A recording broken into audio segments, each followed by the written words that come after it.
വയലേശം വേണ്ടിനിയും മമയേശുയൻ അഭയം വൻതുമ്പനേരത്തിലും യേശു താനെന്നോടിരിക്കും. വൻതുമ്പനേരത്തിലും യേശു താനെന്നോടിരിക്കും. കഷ്ടങ്ങൾ നഷ്ടങ്ങൾ വന്നാലും യോർദാൻ കര കവിഞ്ഞൊഴുകിയാലും, കഷ്ടങ്ങൾ നഷ്ടങ്ങൾ വന്നാലും യോർദാൻ കര കവിഞ്ഞൊഴുകിയാലും, ഏലിയാവിൻ ദൈവത്താ ശത്രുവിന്മേൽ ജയപേരി മുഴക്കിയിടുമേ. ഏലിയാവിൻ ദൈവത്താ ശത്രുവിന്മേൽ ജയപേരി മുഴക്കിയിടുമേ. വയലേശം വേണ്ടിനിയും മമയേശുയൻ അഭയം വൻതുമ്പനേരത്തിലും യേശു താനെന്നോടിരിക്കും. വൻതുമ്പനേരത്തിലും യേശു താനെന്നോടിരിക്കും.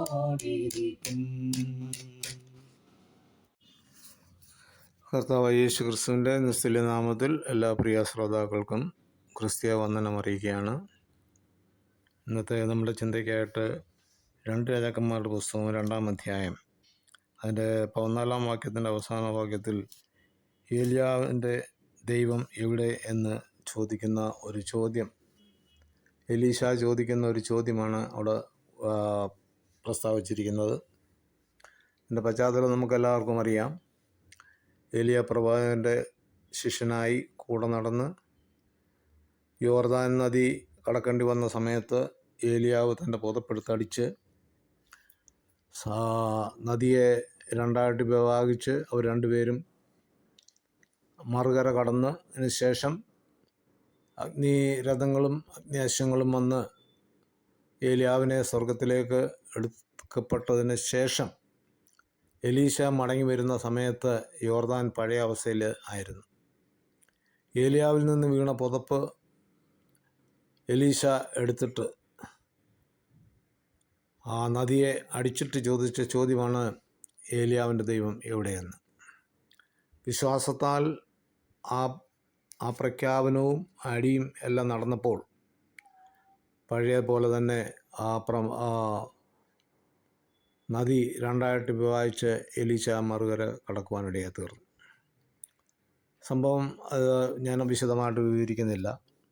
അതിലൊരു കാര്യം ഓർപ്പിപ്പാനാണ് ഞാൻ ആഗ്രഹിക്കുന്നത്. നമ്മുടെ വിശ്വാസം എങ്ങനെ ചില പരിശോധനയുടെ മുൻപാകെ നമ്മുടെ വിശ്വാസം എപ്രകാരമെന്ന് നമ്മൾ മനസ്സിലാക്കേണ്ടിയിരിക്കുന്നു. നമ്മൾ ദൈവത്തെ പൂർണ്ണമായിട്ട് വിശ്വസിക്കുക.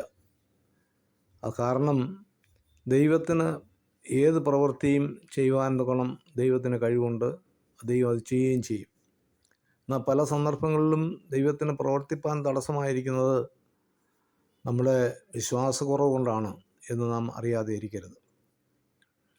കർത്താവ് യേശു ക്രിസ്തുവും അപ്രകാരം പല പ്രാവശ്യം പറഞ്ഞിട്ടുണ്ട്, നമ്മുടെ വിശ്വാസക്കുറവ് കൊണ്ടാണ്.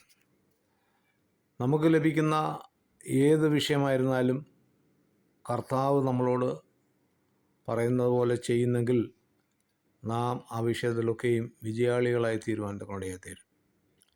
ഏലിയാവിൻ്റെ പിൻഗാമിയായിരുന്ന എലീശയ്ക്ക് ഏലിയാവ് ചെയ്തിട്ടുള്ള അത്ഭുത പ്രവർത്തികളൊക്കെയും കണ്ട് മനസ്സിലാക്കിയതിന് ശേഷം താൻ ഏകനായിട്ട് മടങ്ങി വരുന്ന ഒരു സന്ദർഭമാണ് എന്നുകൂടി നമ്മളെ നടത്തുന്നവരും നമുക്ക് മാതൃക കാണിച്ചു തരുന്നവരൊക്കെയും എപ്പോഴും നമ്മുടെ കൂടെ ഉണ്ടെന്ന് നമ്മൾ ചിന്തിക്കരുത്. അവരൊക്കെയും നമ്മളിൽ നിന്നും മാറിപ്പോകാൻ സാധ്യതയുണ്ട്. എന്നാൽ ആ സമയത്ത് നമ്മുടെ വിശ്വാസത്തിൻ്റെ പരിശോധന നമ്മൾ അവിടെ ആയിരിക്കുമ്പോൾ നമ്മുടെ വിശ്വാസം എപ്രകാരമാണ് എന്ന് നാം അറിയാതെ കാണാതെ വിശ്വസിക്കുക. ചില കാര്യങ്ങൾക്ക് നമ്മൾ കാണാതെ വിശ്വസിച്ചെങ്കിൽ മാത്രമേ ദൈവത്തിൻ്റെ പ്രവൃത്തി അവിടെ വെളിപ്പെടുത്തുള്ളൂ. ഇവിടെ ഏലിയാവിൻ്റെ നിന്ന് ലഭിച്ച അല്ലെങ്കിൽ അങ്ങോട്ട് പോയപ്പോൾ അടിച്ച ആ പുതപ്പ് തന്നെയാണ് എലീശയ്ക്ക് കൈ കിട്ടിയത്. എന്നാൽ എലീശ ആ തീരത്ത് യോർദാൻ്റെ തീരത്ത് നിന്നുകൊണ്ട് അയ്യോ ഏലിയാവ് ആണല്ലോ ഇത് ചെയ്തത്, എന്നെ കൊണ്ട് ചെയ്യാൻ സാധിക്കുമോ എന്നൊന്നും മടിച്ചു നിന്നില്ല. ആ പുതപ്പെടുത്ത് അടിച്ചതിന് ശേഷം പറഞ്ഞു, ഏലിയാവിൻ്റെ ദൈവം എവിടെ? ഏലിയാവിന് വേണ്ടി പ്രവർത്തിച്ച ദൈവത്തിന് എൻ്റെയും ആവശ്യത്തിന് മുഖത്ത് പ്രവർത്തിക്കാൻ സാധിക്കുമെന്നുള്ള ഒരൊറ്റ വിശ്വാസത്താലാണ് എലീശ ആ പുതപ്പെടുത്ത് അടിപ്പാനിടയായി തീർന്നു. ഇന്ന് നമ്മുടെ ക്രിസ്ത്യ ജീവിതത്തിൽ നാം മനസ്സിലാക്കേണ്ട ഒരു കാര്യമുണ്ട്. അനേക വിഷയങ്ങൾ നമ്മുടെ ജീവിതത്തിൽ കടന്നു വരുമ്പോൾ നമ്മുടെ വിശ്വാസത്തിൻ്റെ പരിശോധനയിൽ നാം തളർന്നു പോകുന്നവരാണോ അതോ അത് പ്രാപിച്ചെടുക്കുന്നവരാണോ എന്ന് നാം തിരിച്ചറിയേണ്ടിയിരിക്കുന്നു. അത് രോഗമായിക്കോട്ടെ, ഏതെങ്കിലും ആവശ്യങ്ങൾ മുഖത്തായിരിക്കട്ടെ, മറ്റേത് വിഷയമായിരുന്നാലും ദൈവത്തിലുള്ള വിശ്വാസം നമ്മുടെ ജീവിതത്തിൽ എപ്രകാരമായിരിക്കുന്നുവോ അതിനനുസരിച്ച് മാത്രമേ ദൈവം പ്രവർത്തിക്കത്തുള്ളൂ. ആകയാൽ ഇന്ന് ഈ ചെറിയ ചിന്ത നിങ്ങളുടെ ഏവരുടെയും ജീവിതത്തിൽ അനുഗ്രഹമായി തീരട്ടെ എന്ന് ഞാൻ ആശംസിക്കുന്നു. കാരണം ദൈവത്തെ പൂർണ്ണമായിട്ട് അന്ധമായിട്ട് നമ്മൾ വിശ്വസിക്കുന്നെങ്കിൽ അതാണ് വിശ്വാസി. കാണാതെ വിശ്വസിക്കുന്നവർ ഭാഗ്യവാന്മാർ. നമ്മളിതൊന്നും കണ്ടിട്ടില്ല, എന്നാൽ ദൈവത്തിന് വേണ്ടി ദൈവം നമുക്ക് വേണ്ടി പ്രവർത്തിക്കുമെന്നുള്ള ആ പൂർണ്ണ ഉറപ്പും വിശ്വാസവും നമ്മുടെ ജീവിതത്തിലുണ്ടെങ്കിൽ ദൈവം നമ്മുടെ വിഷയങ്ങൾക്കൊക്കെയും തക്ക സമയത്ത് മറുപടി തന്ന് നമ്മളെ അനുഗ്രഹിക്കും. അതിന് യാതൊരു സംശയമില്ല.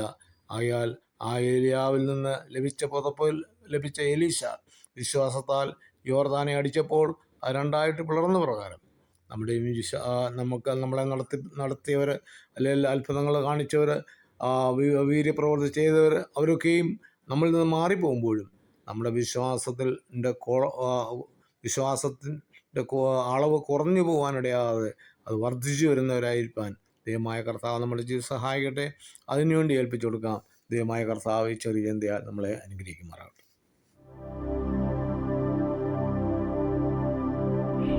തിരുവചന ഭാഗങ്ങൾ തുടർന്നും ലഭിക്കുവാൻ ഈ വീഡിയോ ലൈക്ക് ചെയ്യുക, ഷെയർ ചെയ്യുക, സബ്സ്ക്രൈബ് ചെയ്ത് സപ്പോർട്ട് ചെയ്യുക. തുടർന്നുള്ള തിരുവചനങ്ങളുമായി നമുക്ക് വീണ്ടും കാണാം.